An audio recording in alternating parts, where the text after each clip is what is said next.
자, 오늘부터 몇 회에 걸쳐서 제가 데니보이 연주를 배운 것을 좀 말씀을 드리고 싶습니다. 제 경험을.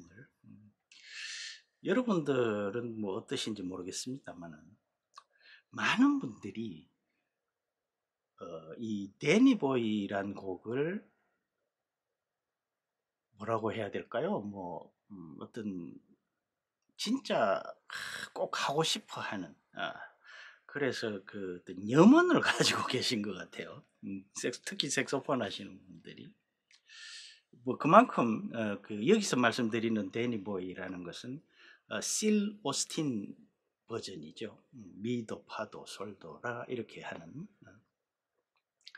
그런데 사실은 그 데니보이라는 곡이 그렇게 어려운 곡은 아닙니다. 다만 이제 그 서브톤의 앞부분에 그 서브톤이 잘 안 되고 그 다음에 뒷부분에 3옥타브 부분이 잘 안 되고 그런 이제 어떤 그 뭐라고 할까요? 극복해야 할 난관이 있기 때문에 더 아마 그 많은 분들이 도전 의식을 가지고 계시지 않을까 이렇게 생각을 합니다.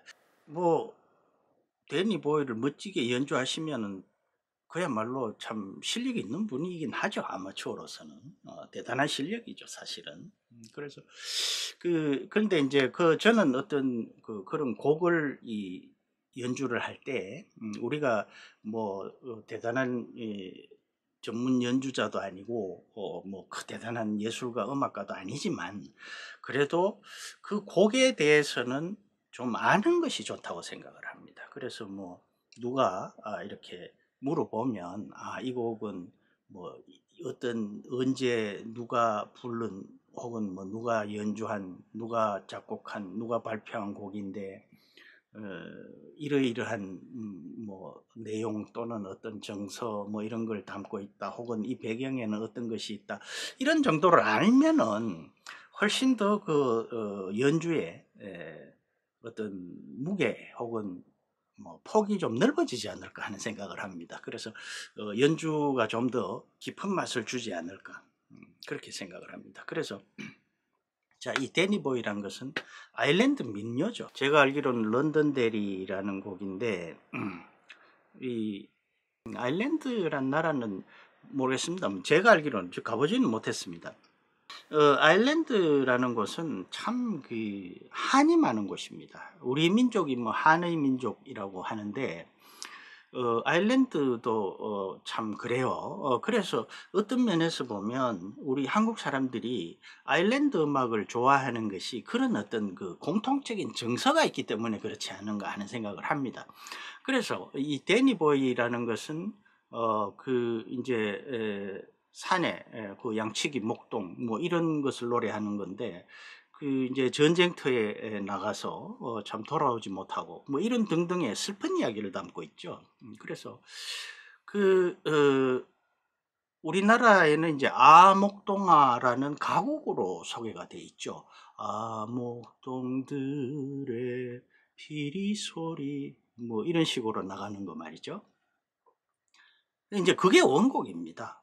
그실 오스틴 버전은 제가 알기로는 1953년인가 56년인가 정확하진 않습니다만 아무튼 그 어간에 실 오스틴이란 이 색소폰 연주자가 이제 연주를 해서 그러니까 어, 말하자면은 그 민요를 편곡을 한 거죠. 색소폰 연주곡으로. 그래서 연주를 해서 공전의 히트를 기록하고 우리나라에서도 참 널리 알려지게 돼서 그 명곡으로 지금까지 남아있는 그런 곡이죠. 참 좋은 곡입니다. 그리고 이걸 이제 우리가 잘 연주하면 정말 여러 사람들한테 박수를 받을 거예요. 그런데 저는 어떤 자리에 가서 뭐 그런 기회가 많지도 않습니다만은 이 데니보이라는 걸 이건 연주를 안 하려고 합니다. 가급적이면. 왜냐하면은 사람들이 그 실 오스틴 버전의 거기에 대한 어떤 인상이 있기 때문에 데니보이라고 하면은 굉장히 그 기대치가 높아요. 그런데 뭐 제가 실 오스틴만큼 불 수가 있습니까? 뭐 어린 반푼어치도 없죠.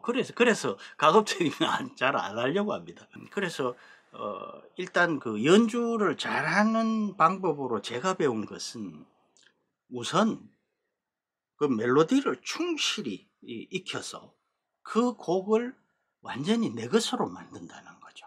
그러니까 무슨 기교를 부리고 이런 게 아니라 그 악보대로 그대로 충실하게 그것을 완전히 내가 소화를 한 다음에 그 다음에 그 위에 이제 어떤 기교를 입히면 훌륭한 연주가 된다. 저는 이렇게 이제 배워서 알고 있습니다.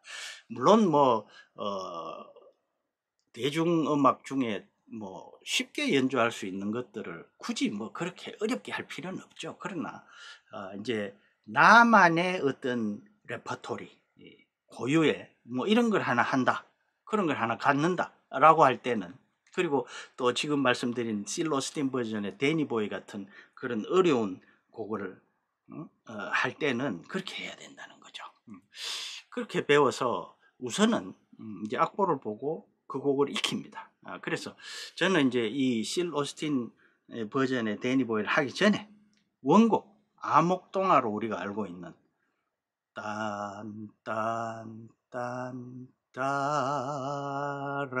따라리라 이렇게 가는 이 곡부터 연주를 했습니다. 그 곡부터 익히고 그 다음에 그것을 바탕으로 이제 실로스틴 버전으로 넘어가는데, 사실 그 원곡을 연주를 해도요 아주 좋습니다. 이 곡이 아까 말씀드린 것처럼 아일랜드하고 우리하고는 좀 정서가 이렇게 통하는 정서가 많기 때문에 그 원곡을 그냥 연주해도 잘만 하면은 참 좋은 연주가 됩니다. 그래서 그 원곡과 제가 그냥 원곡 그대로 따라가는 연주를 한번 해보겠습니다. 그렇게 해서 그 뭐 별로 어렵지 않기 때문에 웬만한 실력을 가지신 분들은 한두 번만 해보시면 충분히 뭐 잘 소화를 하실 수가 있어요. 그래도 이제 그 원곡이라는 것이 이런 것이다. 그리고 이렇게 흘러간다. 라는 정도로 그렇게 생각을 하시라고 제가 배운 대로 한번 해보겠습니다.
자, 그냥 이제 그 밋밋하게 이렇게 악보 따라가면서 그냥 해봤는데요.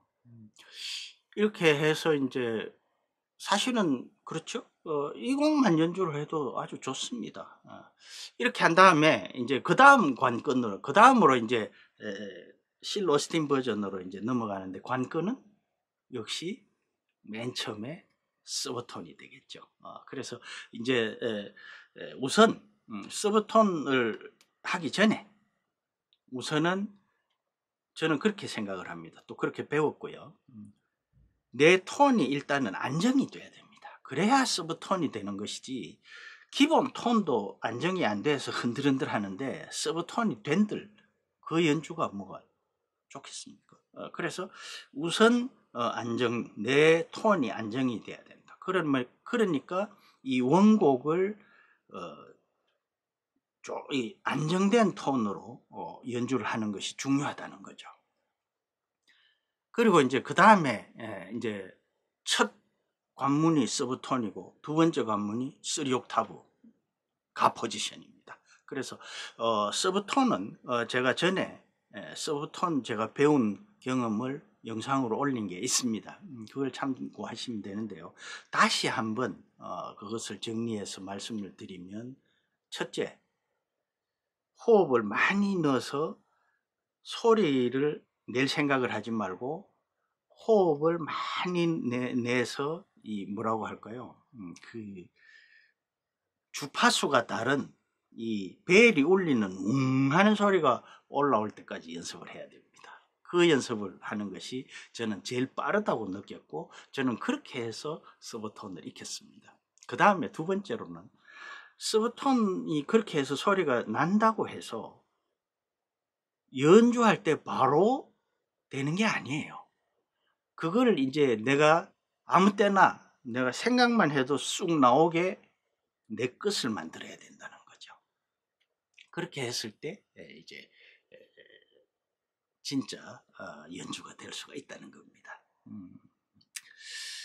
자, 이 서브톤에 대해서 또 다음 시간에 또 조금 더 자세하게 말씀을 드리겠습니다. 자, 오늘도 끝까지 시청해 주셔서 대단히 고맙습니다.